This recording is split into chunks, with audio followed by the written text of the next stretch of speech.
रुंसारि माइनाव कुमार बसुमतारीनि मुङाव द'थि गोसोखां जोलुर बादायलायनाय हाबाफारिया जागायजेननायनिफ्राय जाय दिनै जोबथा खेलाखौ गेलेफैबाय आरो बे खेलाखौ खुंग्रिं दालाइ एबसु लोगोसे माइनाव कुमार बसुमतारी जि ट्रास्ट आरो क्लाब एन्ड लाइब्रेरि बिथांमोननि मोनथाम जि आफाद बे बानजायनायनि गेजेरजों बे खेलाया जादों आरो जों दिनै जोबथा खेलायाव चिरां जिल्ला एबसुनिफ्राय बिथांमोननि खावलायनाय बायदि बाहागो लाफैनानै जों जोबोद गोजोननाय मोन्दों। जाय बिथांनि मुङाव दिनैहाय बे खेलाखौ होनाय जादों बे ओनसोलनि बयबो रायजो राजाफ्रा मिथिगौ जे माइनाव कुमार बसुमतारीया सासे दुलाराय बर' फरायसा आफादनि गोख्रों मावथिमोन आरो बिथांनाव समाजनि फारसे मोजां खामानि मावनो आरो समाजनि थाखाय खामानि मावनो हानायनि जि गोसो बिथांनाव दङमोन आरो बिथाङा बेबायदि खामानि मावनायनि गेजेरजों अबथिरायै रुंसारि जालांदों। बेनिखायनो दिनै खुंग्रिं ओनसोलनि रायजो राजाफ्रा ज' जाजाय बिथांखौ गोसोखांनानै बे खेलाखौ बोसोरफ्रोमबो होनाय जायो। एबा 6 बोसोराव आगान सुरबाय।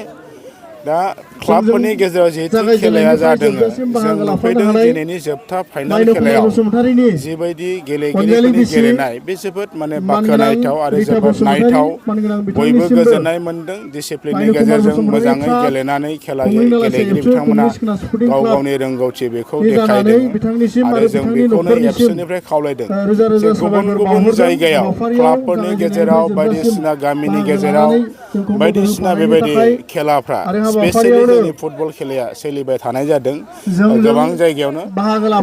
बे खेला सोलिबाय थानाया जोंनि थाखाय मोनसे मोजां लक्षन, जोंनि थाखाय मोनसे बर' समाजनि थाखाय गुड साइन। द'थि माइनाव कुमार बसुमतारी जे जोलुर लीग जिहेथु बादायलायनाय चेम्पियनशिप जे बादायलायनाय बे बादायलायनाया थांनाय 8 आगस्टनिफ्राय जागायनानै दिनै 31 आगस्टसिम खुंफुंजाबाय बे खुंग्रिं गोजौ फरायसालिनि गेवलां फोथाराव। दा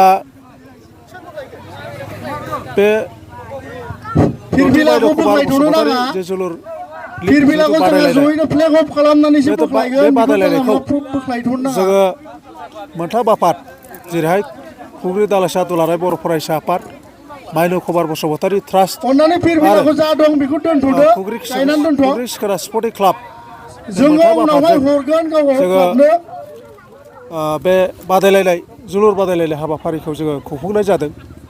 उद्देस्यआ बेनो जे खुंग्रिं दालाइसा दुलाराय बर' फरायसा आफादनि मोनसे समनि गोख्रों आफादगिरि बिबान लानानै खामानि मावफुबाय थानाय समावनो हरखाब गावनि देहायारि जाहोननि थाखाय रुंसारि जालांनांदोंमोन। दा बे माइनाव कुमार बसुमतारी बिथांनि मुंखौ गोजोरै लाखिनो थाखाय ओनसोलाव बिथांनि मुंखौ फोथांनानै लाखिनो थाखाय आरो बिथांनि जिहेतु मावलांनाय जे आदर्श आरो सानस्रि बेखौ फोथांनानै लाखिनांगौनि थाखाय जोङो थांनाय 2012 मायथाइनिफ्राय जोङो होबोबाय थादों।